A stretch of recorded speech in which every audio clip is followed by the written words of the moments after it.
So what's the deal with all these handheld PCs? I mean, we've come full circle, haven't we? First we had the Game Boys, little bricks in our pockets that beeped and booped while we were stuck in the back of our mom's station wagon. Then we grew up and said, no, I need a real computer, something I can overclock and fill with RGB lights, something with the power to run Microsoft Word at 144 frames per second.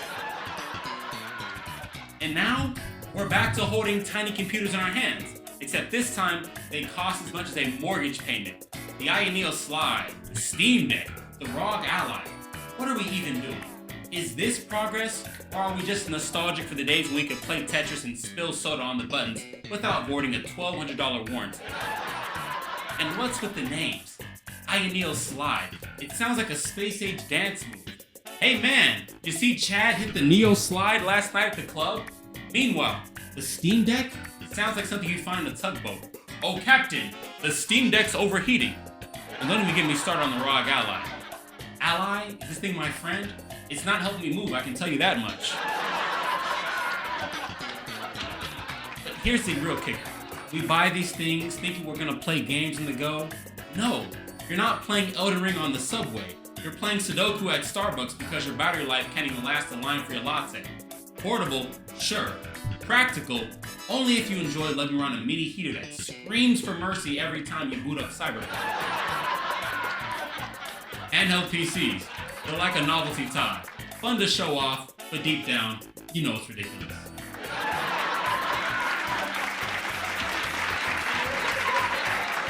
Good night, YouTube. I love you.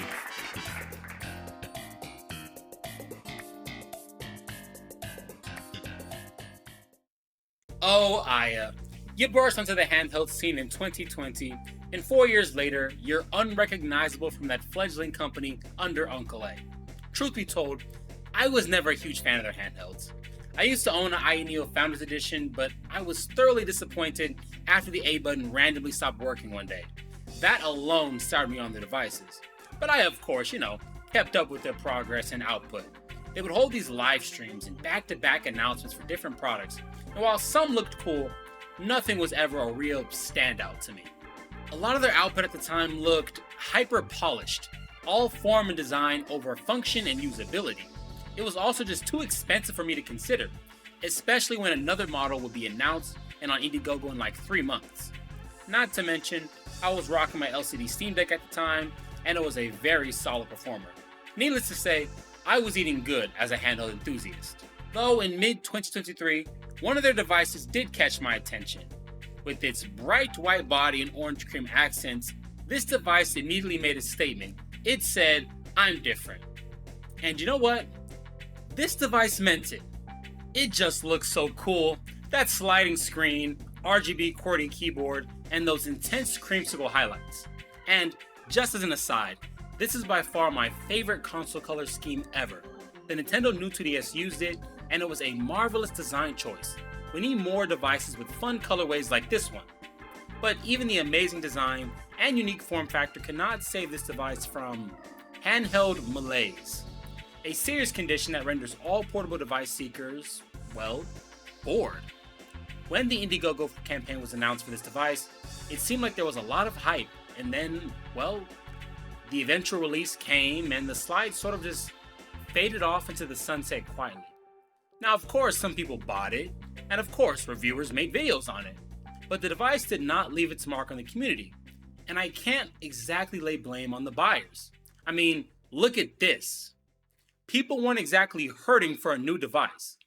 It also doesn't help that a bajillion devices were also announced and shipped around the slide's actual announcement. It was just such a weird time. So many different PC handhelds were coming out, the whole lineup felt jumbled. And also, I think the slide really sold poorly too because Antec also ended up selling rebadged versions of this device. A weird situation all around. Though, the history isn't what I want to focus on today. No, I've got a bit of agenda to push with this device. 2024 is nearly over, and with it we're seeing the slow trickle of Strix Point devices release. I want to get ahead of the curve and prove that Zen 4 based APUs are still more than enough for handheld gaming. Though, before getting into the benchmarks, let's do a basic rundown on the device. So this is of course the ayaneo Slide, a Windows 11 based PC handheld. My unit is the Ryzen 7 7840U version. That's an 8-core, 16-thread CPU with a base clock of 3.3 GHz and a boost of up to 5.1 GHz.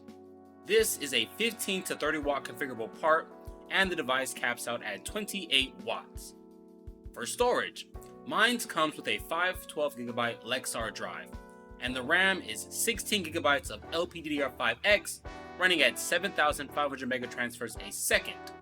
The integrated GPU is of course the Radeon 780M, and you get 12 compute units of RDNA 3. This is all built on TSMC's tried and true 4nm process, a node that AMD is getting a ton of mileage out of. For reference, the 7840U launched in 2023 on 4nm of course, and Zen 5 is still using it. It's a great node. The unit has a 46 watt-hour battery, and it definitely shows. But we're going to get into battery life metrics later. For I/O, you get, well, 3 ports. 2 USB 4.0 ports. These support data transfers of up to 40 gigabits per second, so you can pair Thunderbolt peripherals with these, which is awesome. You also get a UHS 2 SD card slot with speeds of up to 312 megabytes a second. All in all, an okay selection of ports for this class of device. Having 2 USB-C ports that are this robust really ensures that this device will age as gracefully as it can. I would have liked to have seen a headphone jack, but not having one is a concession I can live with. What I almost couldn't live with is this weight. Damn. Yeah, let's talk about the form factor now. As a package, this device is sleek and very modern. The design language harkens back to devices with a blend of retrofuturism and industrial minimalism. This style often combines sleek, angular lines with subtle nods to the late 90s and early 2000s tech aesthetics. Similar to the design of early portable gaming consoles and PDAs. The idea is to be distinguishable from a first glance, and on that front, I believe the slide succeeds. There's just no other device that looks this similar. I mean, sure, you have the GPD Win 4, but its design language is more in line with modern sensibilities. All in all, the slide looks great, though the big ticket question is, how does it feel? First impressions in the hands are, well, not exceptional. I've got to be honest with you guys, but this doesn't feel super comfortable in my hands. I couldn't articulate why at first. All I knew was that something felt off. And the keen-eyed among you might have already seen it, but it's the natural resting position of the unit. When the device is off and resting in my hands, it's fine. The bumped back grips sit comfortably in the corners of my palms, and my thumbs rest atop the sticks. This hand posture allows my digits to fully extend and not exert any effort more than necessary. I can't stress enough how comfy this is. But this is with the unit off and doing nothing. When playing a game, the weirdness and discomfort came right back. I thought maybe it was because of the offset sticks, but I have no issues with my Xbox One controller. It was something specific about the slide's profile. I wasn't sure until I brought out one of the scientific instruments.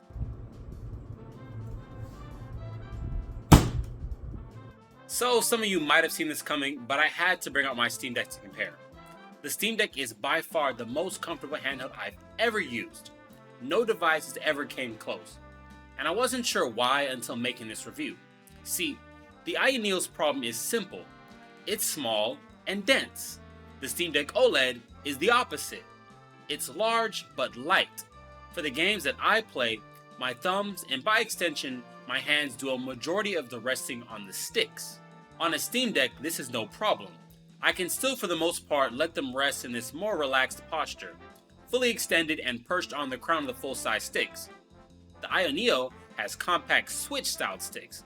My hands aren't large by any means, but they're definitely too big for that style of rest. I use my thumb pads to control the sticks, so there's a lot more dexterity involved with controlling the game and reaching all the buttons. These criticisms also apply to the keyboard. If you want to fully stretch across the keyboard, you'll need to reposition your hands and the actual grip on the device. Now this might sound like me just nitpicking, but I'm really not. As gamers, we take for granted all the subtle yet very important moves our hands make when playing video games. It's second nature to us, but ergonomics are still ergonomics. If something is taking more effort when it shouldn't, then in my opinion, that's still noteworthy. The keyboard here is not useless, far from it. I'm not sure if it's always the fastest option versus something like the Deck's virtual trackpad typing. If I'm playing a game like Payday 2 for example, I want to be ready to snap back to the action at a moment's notice. You take cover and type your message. On the Steam Deck, my thumbs are off the thumbsticks, yes, but down on the trackpads, there's a smooth upwards motion I can do to get back on the controls and start firing again. On the slide, it's technically faster to start typing, but the overall experience can feel slower depending on the message. I'm using my two thumbs in a similar fashion to the deck, so it's a lot of just fielding around for the right keys. When I started practicing typing on the keyboard, I was beyond slow. I'm still a faster typer on my Steam Deck, but no one can deny how nice it feels having actual physical keys here. So to wrap this ergo section up, if you've got normal to mid-size hands, then be cognizant of using devices in the size class. With a total length of 22 centimeters, or about 8 3/4 inches, you'll certainly feel a bit of cramping for longer play sessions. But hey, perhaps that trade-off with comfort is worth it with the performance. Yeah, let's get into the fun stuff now. So let's establish some context for gaming. It doesn't do us well for me to just play some games and throw some charts at you. What are we benchmarking for? Well, besides the general data points, I feel we should be testing with a goal in mind, a sort of baseline for performance. We need a hypothesis, what the 7840U should be doing regardless of the game being thrown at it.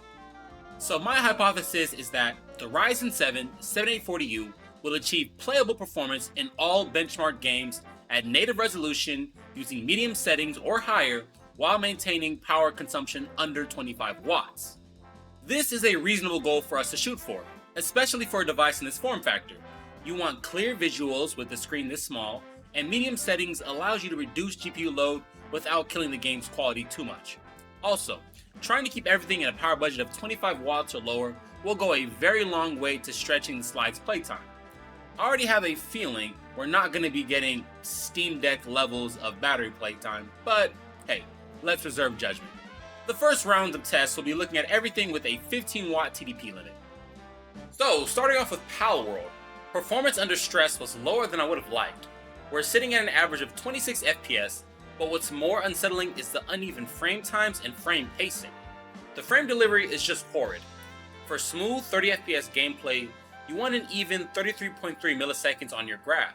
We were spiking and dipping far too much around that number. I couldn't even get a clean average. At 15 watts, the bottleneck is the GPU. It just can't be fair for this game in so little power.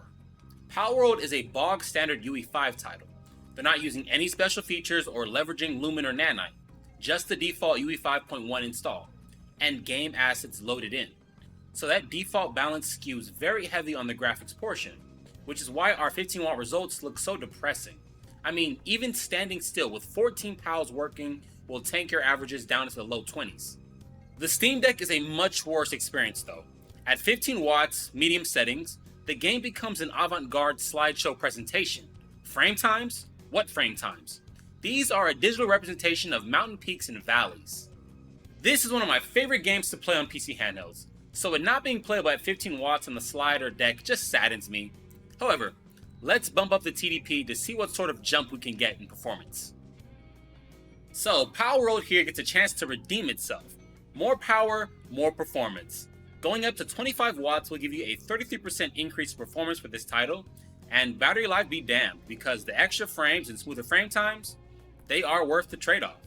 Very quickly, look at our GPU-bound base scene. Our worst average is a very playable 38 FPS with a 26.3 millisecond frame time reading. As far as how playable that feels, 25 milliseconds is 40 FPS. And if you're a Steam Deck gamer, you already know about the majesty that is 40 FPS. And this is just our worst scene.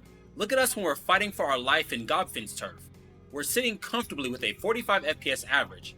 This feels extremely good to play, though I must be honest and say it does set the trend line going forward. But we'll get into that very shortly. Final Fantasy VII Remake is an Unreal Engine 4 title, and again, it's one that's very top heavy with its GPU usage. Tons of high resolution textures and VFX flying around. Though this in theory should work in our favor, as UE4 is, well, less of a resource hog than UE5.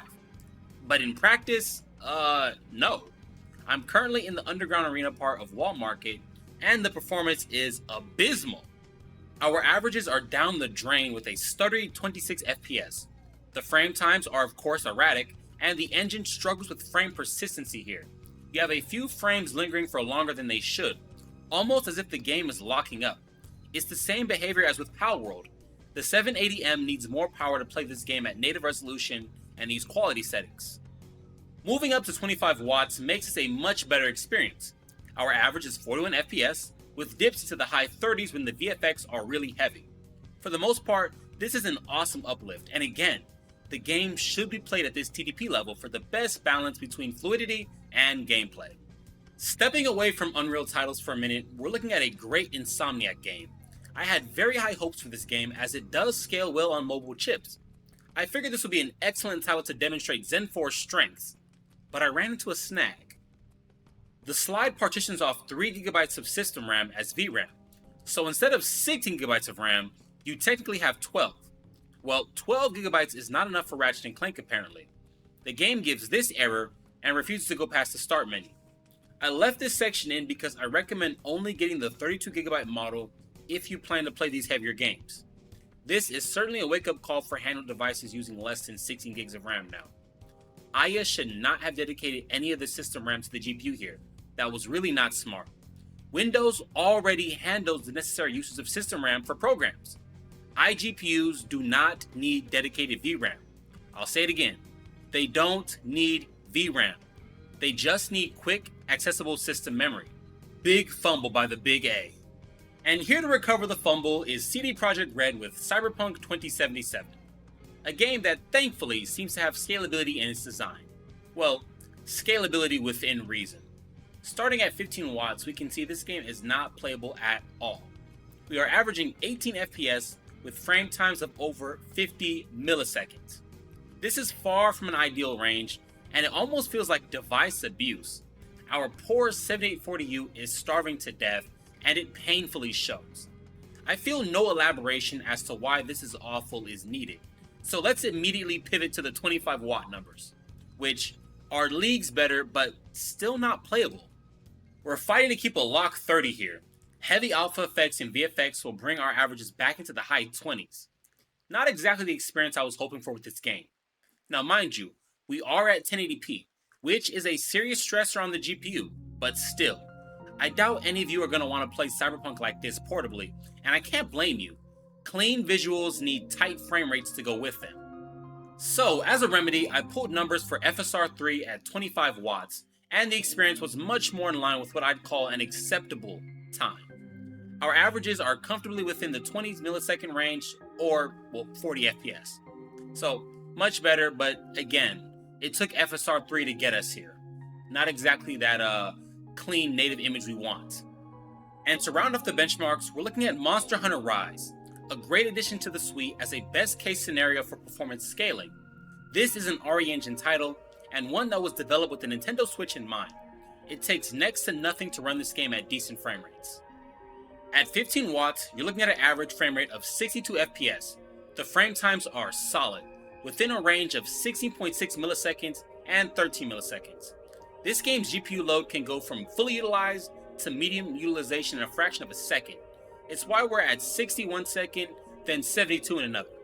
I'm running with VSync off of course, but with it on, you can dial this in for a great experience. At 25 watts, we're looking at a 47% increase in frame rate. Going from 62 to an average of 99 FPS is amazing. It all feels super responsive and fluid, despite the display not going above 60 Hz. I mean, it's all academic, but since this is a USB 4 capable device, you could theoretically connect to a higher refresh rate display for a proper mini PC-like setup. USB 4, gotta love it. Though, truth be told, I'm not loving the 15 watt results. Now, obviously the spread of games I chose were pretty heavy on the GPU, but so was pretty much every other modern 3D game. Like I said in the Power World section, this is a trend line. 15 watts for moderately complex 3D games is just not enough power budget for the iGPU. It's not that it's weak, but it's just starved for power. The CUs need more juice than that restricted TDP can allow for. This device is most optimally played at 25 watts, a real sweet spot between performance and reasonable thermals. I initially tried gaming at this device's max TDP of 28 watts, and it was too much for me. The performance, of course, was good, but it got way too hot. Like my hands were actually becoming seriously hot. If you've ever placed your hand on a heatsink, then this is exactly what it feels like. And that's not because the device has a poor thermal solution. Far from it. No, the excessive heat is because the internals of this device are nearly, well, all thermals. In fact, let's take this baby apart and see what we're working with under the hood. Alright, now, let's see what screw type I need. Phillips, maybe some Torx. Ooh, could be a tri-bit actually. Well, let's just start with Phillips to see first. Alright, let's get the device, and, wait, where are the screws? We have been hoodwinked, bamboozled, led astray, run amok, and flat out deceived. Yes, you are witnessing what I am witnessing. Ayaneo has elected to go for a seamless, screwless design, and I couldn't be more heated about it. Now, this is something that I knew about with their other devices, but for some reason, I guess I just forgot or didn't think they'd pull this same crap here. Why they've opted for this not user serviceable design is beyond me. Wait, I know why. It's because Ayaneo has an unhealthy obsession with form over function. They so desperately want to be the Apple of the PC handheld space. And I'm sorry, but that is something that this niche does not need. Apple is the wrong company to be looking for inspiration. We don't need less user serviceable handhelds. You can have an aesthetically pleasing device that is also easy to service. There's no reason this device couldn't have used Phillips head screws. I mean, just look, there's space for it. Come on, there's space for them. The One X Fly uses screws, GPD's devices uses screws, and they both still look good to me. Ayaneo went above and beyond to sacrifice user choice and ergonomics, all in the name of looking clean. No one cares if the unit has screw holes. It's not like 99% of our devices don't have screws holding the frames together. I mean, do they think we're stupid? We know it was assembled. You're not fooling anyone, Aya. Alright, blood pressure rising rant over. I guess I have to face the music. So, how the heck do I open this thing? Well, my first guess is you're gonna have to open it by prying it along these seams here. That's the only thing I can think of.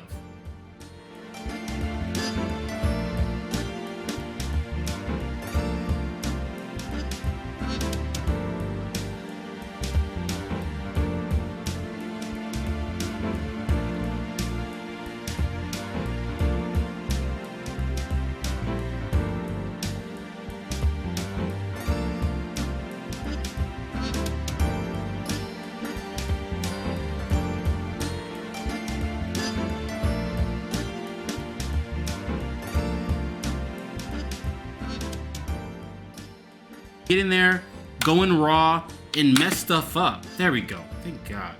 So, finally came off. Stupid clips. Alright, and here is the device. Okay, first thoughts. The SSD is buried underneath there. Oh my God. Oh, the SSD is underneath here. Now, I don't know if it's underneath the battery or if it's underneath the... No, it's gonna be underneath here.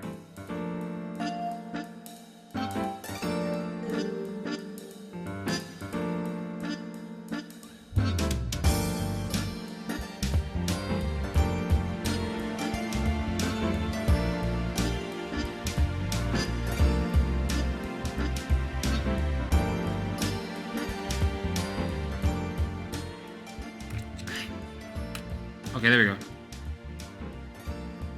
Oh, you gotta be kidding me.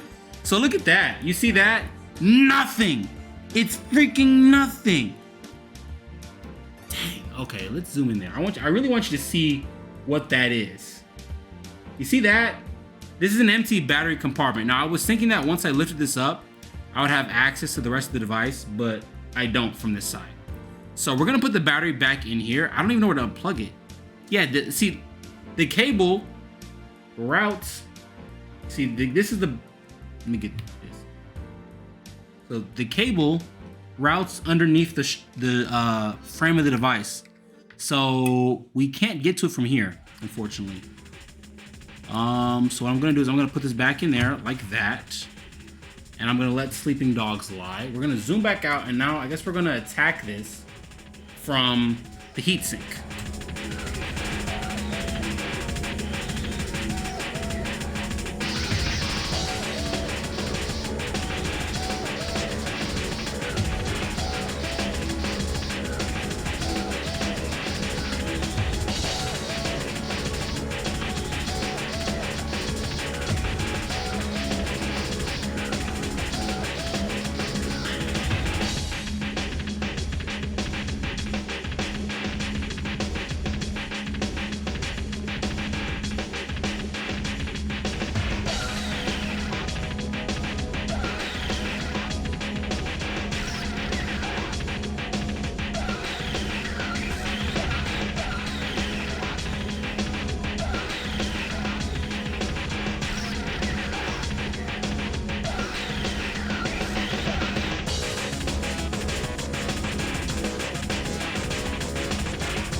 Oh, it's more clips. So they used 13 screws in the frame, and then they decided that we're also gonna clip the front part too.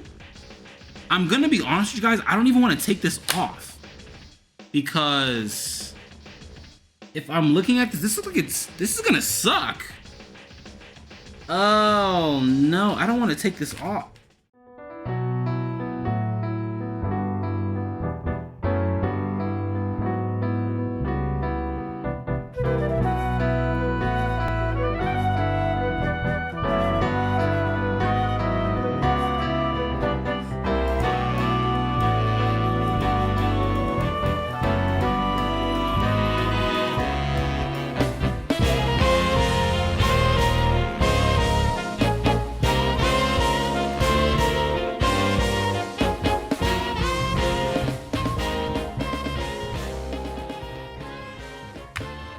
I don't know if there is something here. I'd like to see what it is. Yeah, what's stuck? It's like this. Is it the scent? Oh, I'm stupid. I figured it out. Well, I think I figured it out. It's gonna piss me off. Look at that. I overlooked it. In me complaining about... Wait, you can't see. You see that?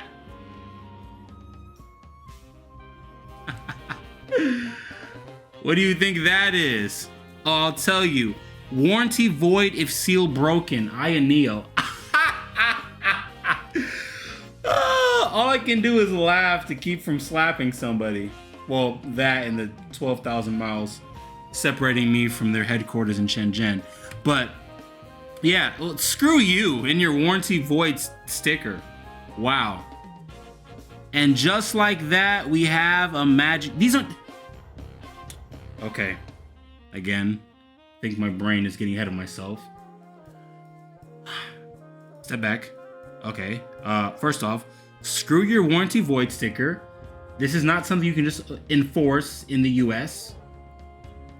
And then two, why do you have this? Why is this here? Of course. You know what? Warranty void. Get out of here. This whole time I thought I was going crazy. Like, why isn't this device coming apart? Almost broke this plastic.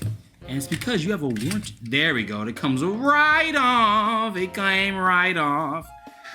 Woo! Okay. So, look at that. So we have a problem here. Underneath this heatsink is the 7840U, of course. Now, I don't want to take this part, well, apart, because I think underneath all this intricate wiring and whatnot, is the, well, of course it's the processor, but where's the SSD? Oh no. Oh no. Guys, we may not have a, crap. Does this device not have a full-sized SSD?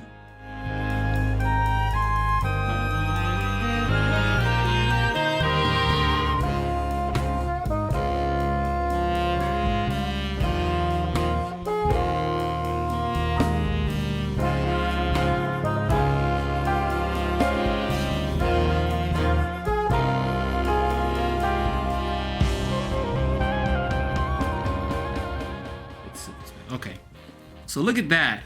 You see that right there? Yeah, that's our SSD, that white label.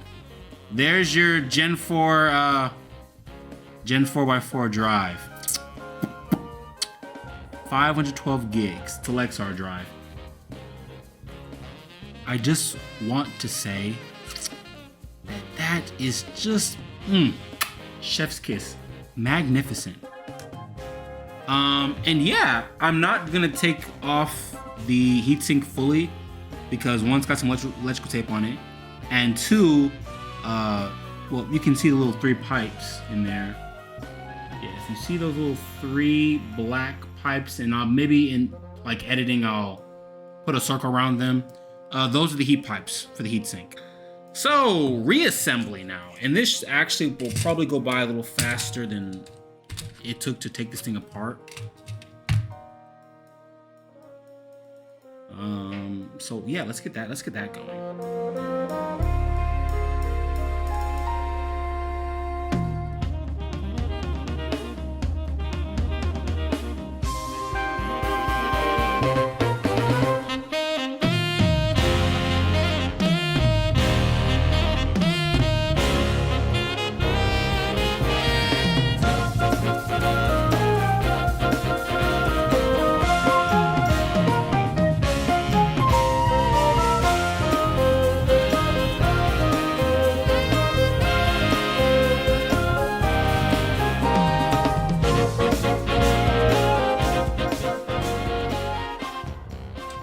And there we go. That is an ayaneo fully disassembled and reassembled. This was a journey and not one that was particularly pleasant, but hey, we got through it. Well, rather I got through it. So we're all good. No, we're not all good. Aya, if you're listening, which I know you're probably not because I'm nobody, don't use plastic clips. In fact, here's one that I broke off. Can you see that? No, you can't. Okay, depth of field, I hate this. Anyways, don't use plastic clips, please. Okay, bye now. And we draw to a close. All in all, this is a decent device. But more importantly, it's a testament to Zen 4. Now, I'm not over the moon about the 15-watt performance, but I did ignore the elephant in the room, which was lowering the resolution. The lessened strain on the GPU allows it to use the same power budget to deliver better performance. And this is something you'll see in a lot of videos with handhelds like this one. Lower the resolution to 720p or 800p and stretch the power budget that way. And I want to say that not only is that valid, but the recommended way for the best performance. The reason I didn't do that myself is because I wanted to push this chipset. In 2024, I don't believe in buying into a platform like this for 720 gameplay. It's not worth it. Now, I'm all for gaming within your means. Don't rock a 12-year-old rig and complain that it can't play Black Myth Wukong at 60 FPS. But I think the dynamic here is different. With Zen 5 now on the scene, handhelds and other mini PC-like devices are of course shipping with these chipsets. And we're already seeing major price increases for this new platform. So the question is, which is it worth buying into? Strix Point's 15-watt performance, on average, is matching Phoenix Point's 28-watt performance. That's a crazy efficiency jump, and definitely welcome. But who's gonna pay these prices at launch? Not me, that's for sure. I work 2 jobs, I'm broke, so I'm looking to the used market, and I think you should too. If you don't have a Zen 4 or Z1 based handheld yet, and are looking for something to jump to, I say pull the trigger on a used Phoenix Point device, but only if it's $500 or lower. Any more, and I just recommend saving for Zen 5. The strength of this platform is that you can trade efficiency and have a very good gaming performance at medium settings and native resolution, even more if you're willing to use upscaling in games that support it. I paid $500 for this unit secondhand, and at that price, the Steam Deck can be found which offers similar performance, but at a much cheaper price. Though, can the Steam Deck play Power World above potato settings? I think not. Zen 4 still has some life left in it, and I see that as our great equalizer going forward. A way for handheld gamers to still have decent performance and boutique handheld manufacturers to keep prices in check. Zen 5 is alive, but Zen 4 should not be aboard. I am the Silicon Fox, and I'll see you all next time. Ciao.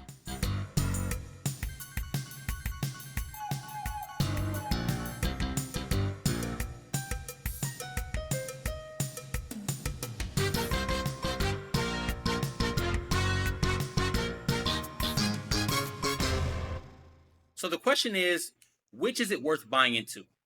Strix Point's 15 watt performance on average is matching Phoenix Point's 28 watt performance. That's in a crazy, I didn't mess that up. Wow. Ah!